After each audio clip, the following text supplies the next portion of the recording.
Namaskaram Sadhguru. Our scriptures and even our temple sculptures depict many kinds of beings like Ganas and Yakshas. Are these the same beings that are visiting Manasarovar? The only two cultures which have documented this to some extent are the Indian culture has documented it hugely.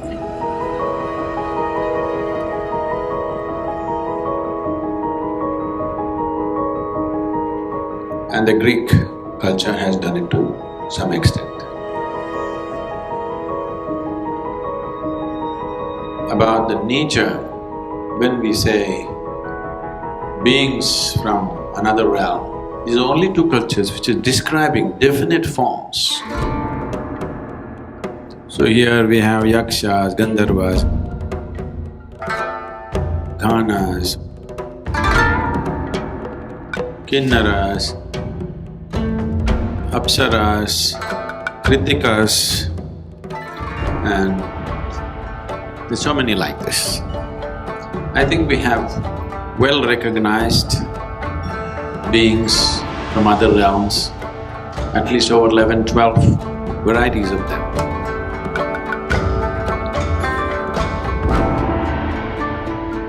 The Greeks also have similar numbers of probably, if not similar, maybe a little less, but they also have recognized. I think the only place, I have never entered this place, but people tell me that the best library of this kind is in Adyar, in Chennai. The Theosophical Library is supposed to have immense collection of occult books which deal with all these aspects. More than the spiritual process, it's the occult which explores these aspects because they're always looking how to use some kind of entity which has the necessary power, intelligence and access to do things for them. They're always looking how to enslave something, to use it for their own benefit. So the occult explores these things much more than the spiritual process. But in the spiritual process, I think Gautama himself talks a lot about these things. Gautama the Buddha himself talks about a lot of different types of beings that he faced in his sadhana, which invariably one is bound to face when they move into certain aspects.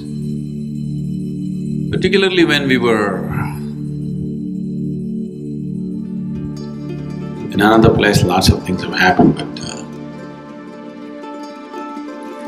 but particularly when we were moving towards the consecration of the Dhanalinga, these kind of beings like were everyday happening, all kinds. I'm not good at categorizing and naming them and saying this is this, this is that, but they're distinctly different, that's for sure, no question. Very distinctly different in their energy, in their appearance, in their everything. It was all there but didn't pay attention. But elsewhere, I have paid attention to some of these things, but it is wasteful in many ways because none of them, at least whatever I have come across, none of them would be of any spiritual significance to me. So, if I paid little attention to them, and the moment I realized that's not it, I took my attention off those things because they were never of any spiritual consequence. They were only the existential consequence. If you want to explore the existence, yes. But if you want to know this, they're of no use because they're just in a different form, as ignorant as you are. Maybe with different kind of capabilities which would look incredible to you, but I'm sure your capabilities look incredible to them. Otherwise they wouldn't be visiting, isn't it? As they look incredible to you, you must be looking incredible to them, that's why they're visiting. These days I don't have this luxury. At that time, there was no wall around the house and the morning, always by like 5:45, 6, when the sun is rising, I always came and sat in the outside corridor. And temple was still not there. I'm just building the temple in my mind. Every day I sit there and gazing in the direction where it should come up. I'm just… because I don't have the money, I don't have the material, I just don't know only what's in my mind. At that time, these creatures just hung around for quite some time. They're like irregular shapes, but all just like two-dimensional, like cardboards, walking around, moving around and making noises and just hanging around right there all the time. Sometimes I could not ignore them because they were so noisy. And it so happened sometimes that,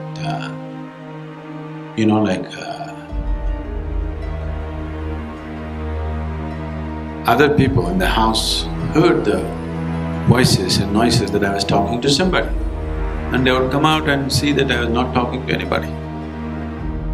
They cannot hear what, but they hear something. I never spoke, but they were making so many noises. You need to understand, noise means the kind of noise that we make, only we can make. When I say the kind of noise, well, the birds can make a different kind of noise, but both of us are making the same noise in terms of frequency, reasonably there. That's why we can hear each other. There are other creatures here who are making other kinds of noises, which you cannot hear. So usually, these beings are making other kinds of noises you cannot hear, but these were making noises that… like our kind of noises, that is, somewhere in the frequency range that we communicate in. Either they were specially making these noises for me, or they also belong to the same category of noise making as we. I didn't explore all this because my time was running out, my sense was slipping, so I was putting up the bricks. I sat there and putting up the bricks because my foundation was slipping away so rapidly.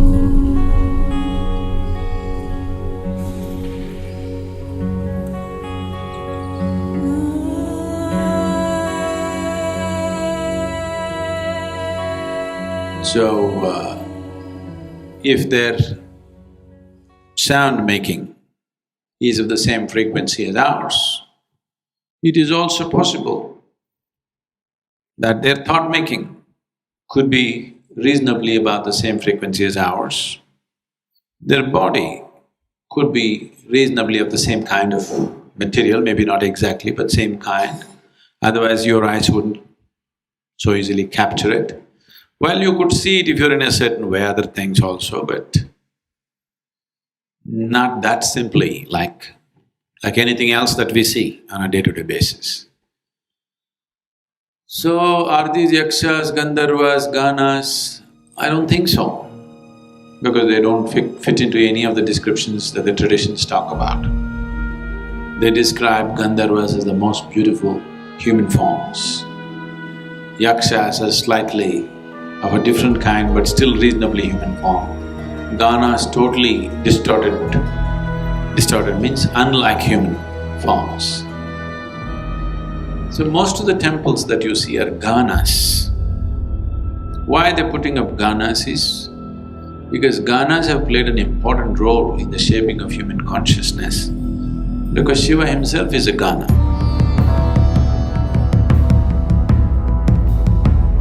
And because he's a gana, ganas hung around him, he's his people. But he put on a form. He put on a form, a human form, to be effective with human beings. But his friends remained in the same old forms. his form was powerful enough, impactful enough, they could manage their work without changing all of them.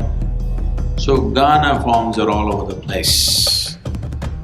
Being human beings, we try to make it little like ourselves, slightly distorted, because we cannot imagine something which is totally unlike human. See, right now in front of the Bhairavi temple, two Ganas are sitting like this. Maybe they didn't look like that. But our human minds are such, a being means he must at least have a head. And then we can't, he just looks like a ball. We need two hands to make him look like a being. In our mindset, if somebody has to look like a being, he must have hands, legs, everything, you know. Maybe they didn't have any of those things. Maybe what I saw was the real Ganas, that they didn't have any form like what we think of. But over a period of time, artists… How can an artist write this and say, it's a being? If I show you an irregular shape of a paper and say this is a being, you won't buy it, isn't it? At least I must cut it reasonably human sense, this is a being, little like that. You are clearly cut like this, we'll make you like this and say this is a being, you say, oh, okay. At least a head and a body and some limbs, something needed, isn't it? For human mind to perceive. So over a period of time, artists might have went on transforming the forms. To the point where we made a Ganapati into a Gajapati. We made a Gana into an elephant, which is a serious big change, isn't it? Not a small change, very big change. Ganapati means the chief of the Ganas, that's what it means. So it is not just he went and slaughtered somebody's head and put it. He told the Gana, okay, I'll take your head and put it in the human body, at least you're halfway effective. Now I have made myself into complete human form.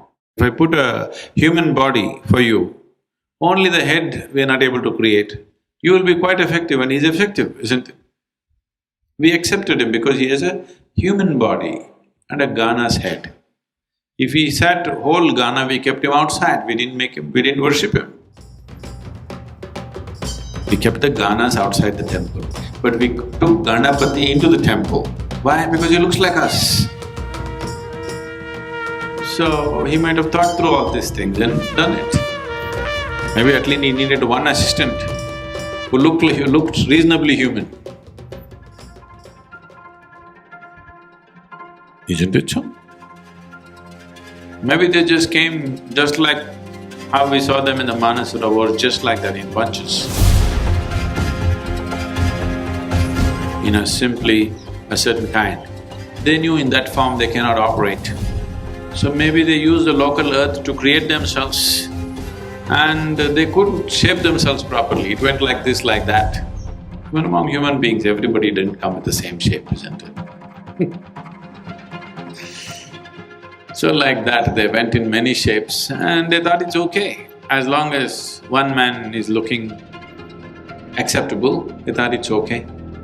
Maybe to go to a conference, he needed one more guy. So, he took off his head and put it on a human body to fulfill some immediate purpose, I'm saying.